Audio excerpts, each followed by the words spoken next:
आनंद भाई, जिंदगी का आनंद तो छिन गया होगा। बिल्कुल छिन गया है। हाँ? हमने तो पूरा नोटिफिकेशन के आधार पे ही ज्वाइनिंग की थी जी। हमारा तो कोई गलती नहीं है जी। तो सरकार से हम तो यही चाहते हैं जी। सरकार से यही गुहार है कि हमारे साथ न्याय करे। जिस तरह एमपी में भी सेम यही केस था तो उनकी गवर्नमेंट उनका साथ दी और अभी ब्रिज कोर्स करवाकर। कहा ये भी जा रहा है कि कुछ लोग आप में से ऐसे भी लोग थे जो नौकरी छोड़ के आए थे, लेकिन कुछ लोग इसे हंसी में उड़ा रहे, बोले भैया रेलवे की नौकरी कोई छोड़ता है क्या, पटवारी कोई छोड़ता है क्या, ऐसे है कि सिर्फ बातें हैं? ऐसा नहीं है कि हम लोग नहीं पढ़ा सकते, हम लोग में कमी बिल्कुल भी नहीं है। अगर कमी होती तो हमारे एचएम या बीओ कुछ ना कुछ तो हमको बोलते। जनता को भी पता है कि सरकारी नौकरी लगाना कोई छोटी मोटी बात नहीं होती, एक बहुत बड़ी बात होती है। और ऐसा नहीं है सर कि हम पैसा दे के आए या कुछ करके आए, हम एक मेरिट होल्डर्स हैं, हमने अच्छा रैंक लाया है इसलिए हमको नियुक्ति मिली है। निरस्तीकरण का आदेश अभी जारी नहीं हुए हैं? अभी तो नहीं हुआ है सर, 6 सप्ताह होने वाला है। होने वाला है सर, 12 मई को हो जाएगा। 12 मई को हो जाएगा, तो आज है 8 मई। यस सर, 4 दिन ही बचे हैं। यस सर, जो फैसला होना है 4 दिन के अंदर होना है, ऐसा कहना है। नमस्कार, जय जोहार, जय छत्तीसगढ़। आपको पता होगा डीएड वर्सेस बीएड का एक विवाद छत्तीसगढ़ में चल रहा है। विवाद नहीं कहना चाहिए, किसी की गलती भुगत कोई और रहा है। गलती सरकार की है जिन्होंने उस समय नियुक्ति दी थी, और अब भुगतना इन अभ्यर्थियों को पड़ रहा है, यानी कि इन बीएड वालों को पड़ रहा है जिनकी नियुक्ति निरस्त करने वाली है सरकार। दरअसल हाईकोर्ट में मामला गया था, हाईकोर्ट में डीएड वर्सेस बीएड की लड़ाई थी। डीएड वालों का कहना है कि उस नियुक्ति में सहायक शिक्षक की जो पद थे उसमें उनका अधिकार है, जबकि सरकार ने बीएड वालों को नौकरी दे दी थी। अब नौकरी देने के पीछे उस समय की वजह कुछ और थी, उस समय के मामला कुछ और था, लेकिन मामला हाई कोर्ट में चले गया। गलती इनकी क्या है ये भी पूछ लेते हैं कि आखिर गलती सरकार की है, और सरकार की गलती में ये क्यों पीस रहे हैं। आनंद भाई, जिंदगी का आनंद तो छिन गया होगा। बिल्कुल छिन गया है। हाँ? हमने तो पूरा नोटिफिकेशन के आधार पे ही ज्वाइनिंग की थी जी। हमारा तो कोई गलती नहीं है जी। तो सरकार से हम तो यही चाहते हैं जी। कि हमें ब्रिज कोर्स करवाएं और हमारी ज्वाइनिंग सुरक्षित रखें। आपको बता दूं कि ये सभी बीएड चयनित सहायक शिक्षक हैं जिनकी नियुक्ति 8 महीने पहले सरकार, भूपेश सरकार ने की थी। हाईकोर्ट में मामला गया, हाईकोर्ट में मामले के बाद 6 सप्ताह के अंदर में इनकी नियुक्ति निरस्त करने का आदेश हुआ है, और उसके बाद ये दर दर भटक रहे हैं न्याय मांगने के लिए। आखिर इनकी क्या गलती थी जिसकी वजह से इन्हें निकाला जा रहा है? मैंने इसे बिल्कुल सही कहा? बिल्कुल सही कहा, बिल्कुल सही आपने गलती बात। आप लोग के किसी एंगल से? कोई भी एंगल से नहीं है सर, हमने विज्ञापन देख के ही हमने फॉर्म भरा था और हमने मेरिट होल्डर्स हैं, वी आर नॉट इलीगल्स ना। कहा जा रहा है कि आप लोग नियुक्ति ऑर्डर में लिखा था हाई कोर्ट का आदेश का पालन करना होगा। देखिए, सब्जेक्ट टू आउटकम तो पहले था नहीं सर, जब ज्वाइनिंग लेटर मिला तब वहाँ पर लिखा हुआ था सर, तो वो तो हमारी कोई गलती नहीं था। और सरकार ने ज्वाइनिंग हमें 11 अगस्त के बाद दी है, वो विभाग की गलती है, हमारी तो कोई गलती नहीं है सर। जी। आज क्या हुआ, आप लोग सब कागज लेके आए हो? सब सर आज हम लोग विजय बघेल सर से मिलने गए थे, तो उन्होंने भी बोला है कि बात तो रखेंगे हमारी। विजय बघेल से उम्मीद बहुत होगी क्योंकि घोषणा पत्र समिति के चेयरमैन थे, उनके जो घोषणा बनाए गए अनुसार सरकार बनी है छत्तीसगढ़ में। महतारी वंदन योजना हो, चाहे ऋण माफी, चाहे वो धान का बढ़ना हो, बहुत सारे, तो उम्मीदें ज़्यादा होगी आप लोग? हाँ सर, उनसे उम्मीद तो बहुत ज़्यादा है और उन्होंने आश्वासन भी दिया है, तो हम उम्मीद उनसे यही करेंगे कि हमारे साथ न्याय करें। सब बीएड अभ्यर्थी की तरफ से मैं यही मांग करूँगा सरकार से कि हमारे साथ न्याय करें। कल आप लोग इकट्ठा होने वाले हो, ब्रिजमोहन जी के पास जा रहे हो, शिक्षा मंत्री? हाँ बिल्कुल सर, और भी जगह जाएंगे हम लोग, अपनी मांग रखेंगे। हम सरकार से यही आशा करते हैं कि हमारा सपोर्ट करें। सरकार सपोर्ट करे। जी, क्या नाम है आपका? जूही चौहान, मैं चारामा ब्लॉक में पदस्थ हूँ। जी सर, हमारी बस सरकार से यही गुहार है कि हमारे साथ न्याय करे। जिस तरह एमपी में भी सेम यही केस था तो उनकी गवर्नमेंट उनका साथ दी और अभी ब्रिज कोर्स करवाकर बीएड अभ्यर्थियों को सुरक्षित करी। तो हम भी बस यही चाहते कि हमारी छत्तीसगढ़ सरकार भी सुप्रीम कोर्ट में जाए, हमारा पक्ष रखे और हमारा साथ दे। एमपी में क्या हुआ था वहाँ? एमपी में भी सर यही सेम केस था, वहाँ पे भी बीएड अभ्यर्थियों को निकाला जा रहा था। तो बस बात ये हो गई कि उनकी ज्वाइनिंग 10 अगस्त के पहले थी, 11 अगस्त के पहले थी, और हमारी ज्वाइनिंग 11 अगस्त के बाद हो गई। लेकिन सर ये विभाग की गलती थी क्योंकि एग्ज़ाम तो व्याख्याता, सहायक शिक्षक, शिक्षक का एक साथ ही हुआ था, लेकिन बस ये बात हो गई कि विभाग की गलती के कारण हमको बाद में ज्वाइनिंग दी गई है। कहा ये भी जा रहा है कि कुछ लोग आप में से ऐसे भी लोग थे जो नौकरी छोड़ के आए थे, लेकिन कुछ लोग इसे हंसी में उड़ा रहे, बोले भैया रेलवे की नौकरी कोई छोड़ता है क्या, पटवारी कोई छोड़ता है क्या, ऐसे है कि सिर्फ बातें हैं? मेरा नाम दीपक सिन्हा है और मैं अभी कांकेर में पदस्थ हूँ सहायक शिक्षक के रूप में। सर, इससे पहले मैं कंपनी में काम कर रहा था ईडीपी डिपार्टमेंट में, वहाँ भी मेरी सैलरी ठीक ठाक ही थी। बट एक होता है सरकारी नौकरी की वैल्यू, हमारी तो सुरक्षा होती है, साथ में फैमिली की भी सुरक्षा मिलती है, तो इसी को देखते हुए मैंने ज्वाइन किया। अब अचानक ये मैटर आ जाता है कि कोर्ट में आदेश आता है कि जो बीएड अभ्यर्थी हैं उनको नौकरी से निकाला जाए। तो इसमें मेरे को अभी तक ये समझ में नहीं आया कि हमारी गलती कहाँ है।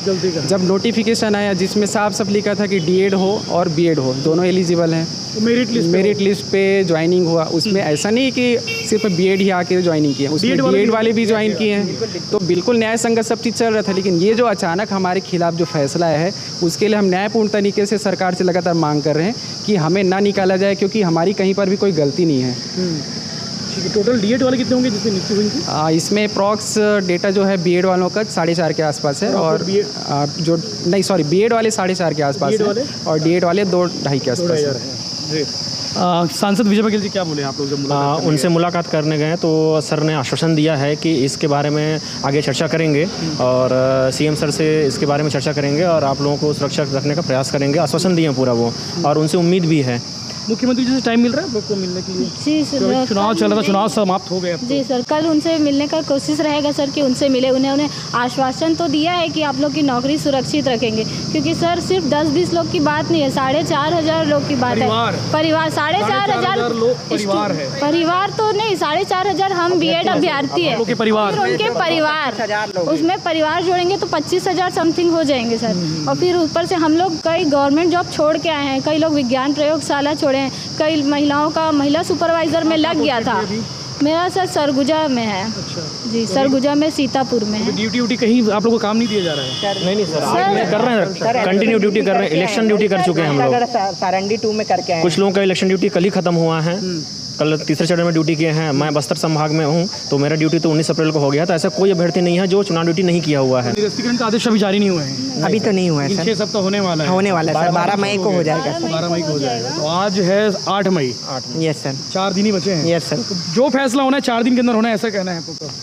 सर अब बोल सकते हैं, लेकिन सर उम्मीद सरकार से यही है कि हमारे साथ न्याय करे, है ना, क्योंकि हमने तो सरकार के लिए पूरा काम किया है। अभी इलेक्शन ड्यूटी भी करके आए, आज भी कर रहे हो? हाँ यस सर, इलेक्शन ड्यूटी करके आए हैं सर हम लोग।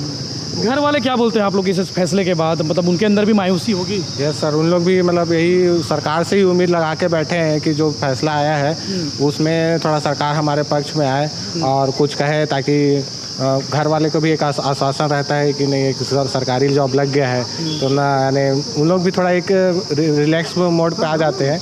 तो अभी उन लोग भी थोड़ा परेशान हैं कि क्या होगा, कैसे होगा। और एक सर ये है कि हम लोग जो एक अलग क्षेत्र में गए हैं, जो भिलाई में रहना है, उसके बाद एक बस्तर जैसे क्षेत्र में जाके वहाँ रहना, वहाँ मेरा सर नरहरपुर में है सर। तो वहाँ पे एक सेटल होना भी एक थोड़ा हम लोग के लिए चैलेंजेस था। अब 7-8 महीना हो गया है सर, हम लोग वहाँ पूरी तरीके से शिफ्ट हो गए, तो अपने वहाँ सेट हो गए हैं। उसके बाद अब जो फैसला आया सर 2 अप्रैल को, हाई कोर्ट बोल रहा है कि D.Ed वाले मान्य है, B.Ed वाले को अवैध घोषित कर रहे हैं। तो ये सर, ये कहीं ना कहीं गलत है सर। मतलब अगर जनता को बताना चाहे कि आखिर इसमें गलती किसकी थी, तो आप किसे ठहराते हैं जिम्मेदार? सर मैं ये बोलूँगी कि जो भी अभ्यर्थी तैयारी करता है वो एक नोटिफिकेशन को देख के ही तैयारी करता है। आप किसी भी अभ्यर्थी से पूछ लीजिए। तो हमने भी वही किया है, हम नोटिफिकेशन के आधार पे हम एलिजिबल थे। आपको साफ साफ मैं दिखा देती हूँ हम नोटिफिकेशन।